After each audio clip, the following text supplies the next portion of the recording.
This video is brought to you by Miniature Market. Thousands of board games, discounted prices, miniaturemarket.com. Hello my friends, it's the Game Boy Geek here. Today we're going to New York City. We're going to be going to all the different turfs there, and we're going to be trying to control different turfs by sending thugs to shake down the front of businesses and family members to go through the back to do some shady dealings. Today, we're going to be talking about The Godfather, Corleone's Empire from CMON. This is a game for 2 to 5 players, so let me show you how it's played, and then I'm going to give you a showcase of some of the components and the miniatures in this game, and then I'll give you my final thoughts.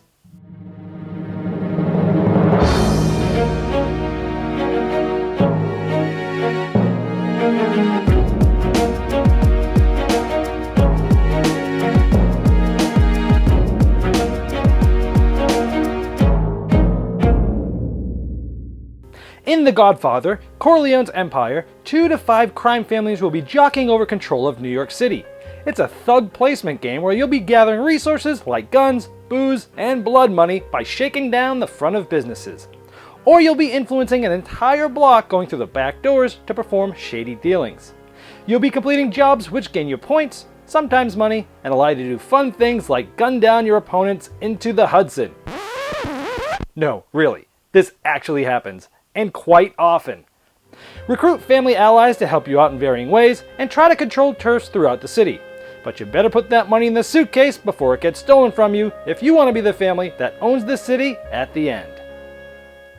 At the beginning of the game, each player is going to get thugs in their color standee, as you see in the bottom, and they're going to get a certain amount of those depending on how many players there are in the game. You're also going to get family members. You'll get one of them at the beginning, and you'll get more as the game progresses. Each player also gets a suitcase with their color and family name on it, and this is where you're going to be trying to store your money throughout the game. The game is played over 4 acts, which you can see on the left side. As rounds end, you'll move that act marker down. There's 4 of them in the game. Each of those acts goes through different phases, and this cool little gangster car will go through the different phases to help track where you're at. During the game, you're trying to finish jobs. You'll have some in your hand that are secret, and there'll be some that are open, and you're trying to complete these. For example, here you need 2 guns, and on your turn, you'll be able to turn in those 2 guns to do a drive-by shooting. You'll be able to gun down the figures from up to 2 different players, and you'll get 2 $2 bills.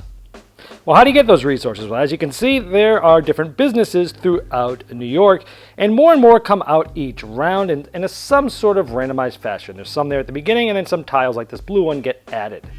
Now, turns move pretty quick. On your turn, you can place a thug, and you can notice this is a business. Here's the front, here's the back, and that is a square spot. If it's unoccupied, I can place my thug, which has a square bottom, and shake down the business. I would get a gun, and I would get a single dollar bill. These go in my hand, not in the suitcase, because there is hand limits at the end of each round. You can place a family member, which has a round bottom, and you'll see some of the spots have round spaces. If it's unoccupied, you can go in there.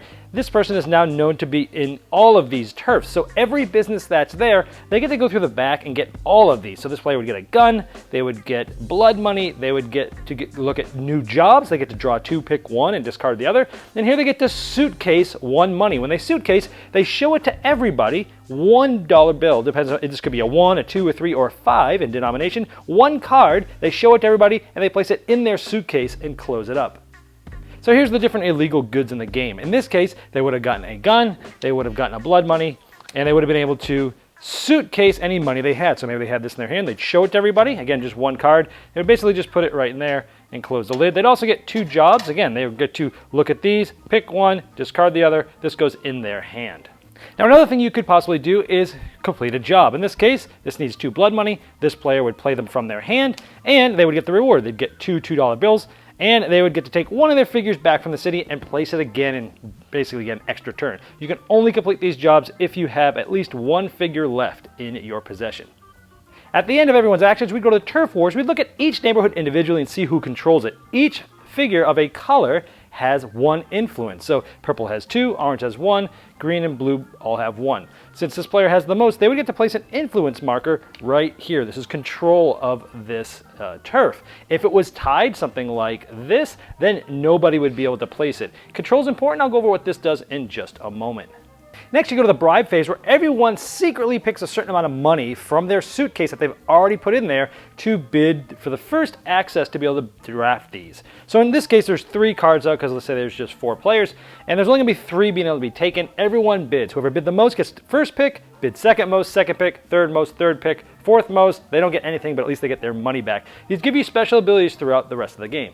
For example, a small time bookie here on the right, for each turf you control, add $1 to your suitcase. That has to do with the control we just showed. Now you play these throughout as a normal action throughout the game, but you have to have a figure in front of you and able to do it.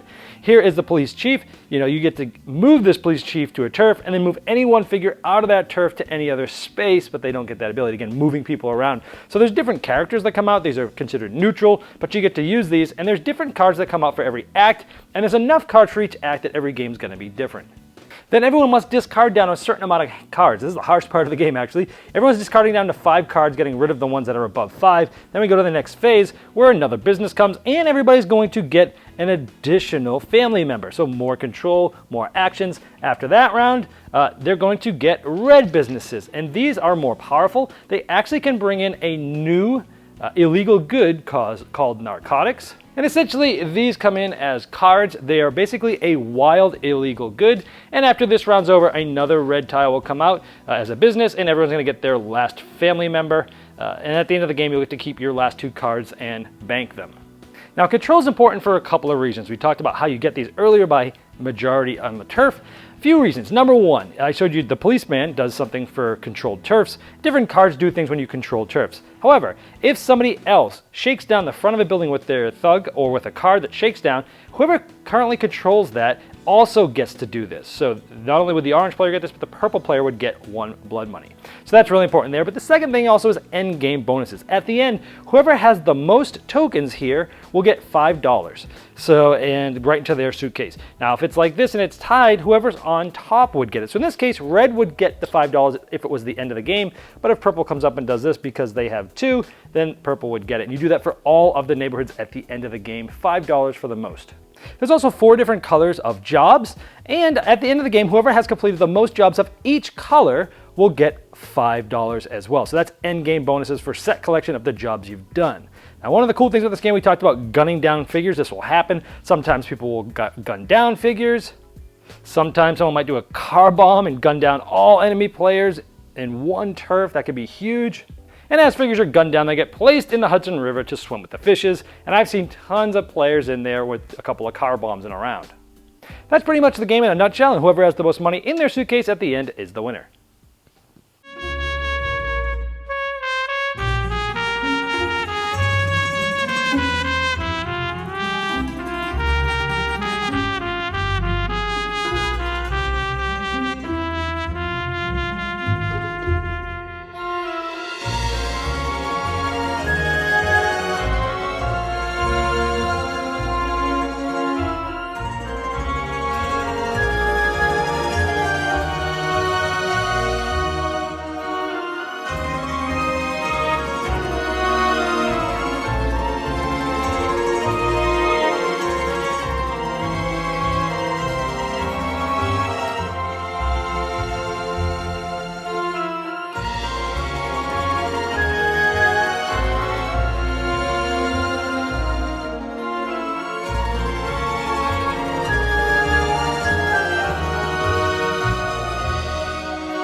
All right, now as you can see from the overview I just gave and the spotlight on those miniatures, I got some new camera equipment to show those minis off, and as you can tell, fantastic production. I like how all the different family members from all the different families look different. They're completely different characters, and they look really cool. And even though those were really small minis, as you can see, as I got close, you could really see a lot of the detail in them. So yeah, excellent production. From the suitcases to the board to the tiles to the minis to the horse head, which I might not even have shown on the video, but the start player is a horse head, which is really cool. The little gangster car, excellent production. I mean, it's almost I almost shouldn't even talk about it now because it's like every CMON game that comes out, the production quality is through the roof. This one is no different at all.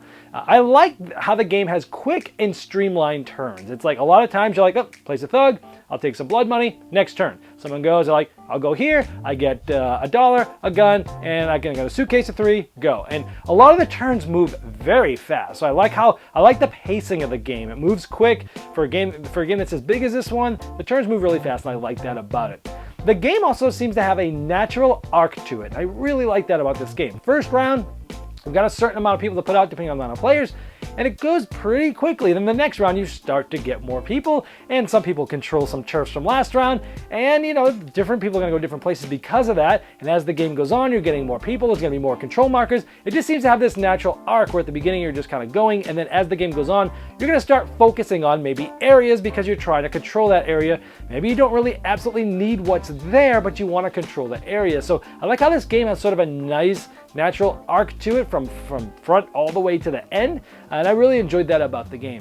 The suitcase aspect of hiding your money and the jobs you've done is not only thematic, but it's awesome. You're putting the money in the, hey, I've got a 3, I'm putting it in a suitcase. In the last game we played, towards the end, I had one of those ally cards that allowed me to put in to get $5 for every place that I controlled. Well, going into the last round, I actually had 3 control markers, even at a 5-player game. So I got $15, 3 5s. The next turn, I suitcased all 3 of them with some abilities, and then everybody came and attacked me. So even though it's hidden information, people are paying attention to what you're doing. That's why you show them that. That's a good aspect of the game because you're not quite sure who's winning, and whoever you think is winning gets attacked like me, and then you don't end up winning. So I thought the suitcase was very functional and really cool. I like the different allies and special abilities. I also like that some of them are maybe not as strong as others. So some might just get you $1 or 2 or whatever. And some of them are really powerful, and as you get through the game, they become more and more powerful. And I like how that there's different ones out each game because they're shuffled through, so each game's gonna feel a little bit different. So overall, I enjoyed the game. I like worker placement game. I think the Godfather theme's cool. I like gangster themes. I like gunning down people, doing car bombs, making them all go in the Hudson River. So overall, I enjoyed the experience of the Godfather. So if you like worker placement games, I think it's one to check out. Now, who do I think this game might not be for, or any cons I could think of? Well, it does have a very strong take that. There's a lot of actions that if you don't like having stuff done to you, like messing with your plans and gunning your guys down and having them put in the Hudson, then this game's probably not going to be for you because it's very mean. And as the game goes on, it gets more mean and more mean. The last round is just an obliteration usually of everyone messing everyone's things up because they've got lots of allies. They're playing the long game. They're slow playing, trying to get as many moves as they can. So if you don't like setting up a plan, thinking of a plan, executing that plan, and then having the rug pulled out under you as all these people just destroy you, then you're probably not going to like this game. I like that sort of thing, so it was fine for me, but be careful if that's you. The game can be very swingy, so because of that aspect, someone could think someone's winning, even though they might not because of the suitcase, and they could be winning 1 minute and everyone just totally obliterates them and guns down their guys and messes with them, uses some of the allies to move their people out. So the game can be very swingy too. You think you're doing good, the next minute you're getting pummeled, and so that's it too. Also, Eric Lang has done a lot of great games. Blood Rage is probably the biggest one, and a lot of people are like, "Ooh, it's the next thing. It's the next big thing. Is it a Blood Rage killer?" Well, they're very, very, very different games. First of all, and second of all, no, I don't think this thing's gonna have. I mean, maybe because of the IP, it might have a further reach into the mass market. But from the gamers, I don't know. Everyone that I've played this with so far is like, well, I don't think it's quite where Blood Rage was from a game perspective, and I would agree with that, but it's still a very good game, very good product quality, good components. Just be careful of the cons I said, and I think you'll enjoy it, and that's The Godfather: Corleone's Empire. This video was sponsored by Miniature Market's Review Corner. The Review Corner features podcasts, video, and written game reviews by gamers for gamers. Miniature Market, the online gaming superstore. Thousands of board games, discounted prices. Check them out at miniaturemarket.com.